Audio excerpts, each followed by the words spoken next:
সালাতে দোয়া কবুল হয়। সালাতে দোয়া কবুলের তিন জায়গা।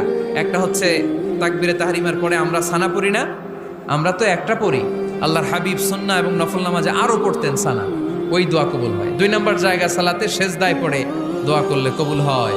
আকরাবু মা ইয়াকুনুল আবদু মির রাব্বিহি ওয়া হুয়া সাজিদ ফাকসিরু ফীহি দুআ। বান্দা যখন সেজদায় লুটিয়ে পড়ে বান্দা আল্লাহর সবচেয়ে কাছে চলে যায়। তা কিন্তু বিশ্বনবী বলে সেজদাটা তোমার রবের কুদরতি পায়ের উপরে পড়েছে। সেজদায় পড়ে দোয়া করেন। সালাম ফিরানোর আগে বিশ্বনবী দোয়া করতেন, লা ইউসাল্লিমান্না আহাদুকুম হাত্তা ইয়াতাআওয়াযা মিন আরবা'a।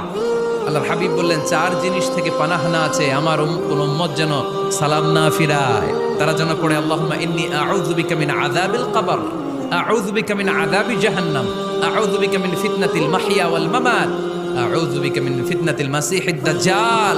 আল্লাহ কবরের আযাব থেকে বাঁচাও, আল্লাহ জাহান্নামের আগুন থেকে বাঁচাও, আল্লাহ জীবন মরণ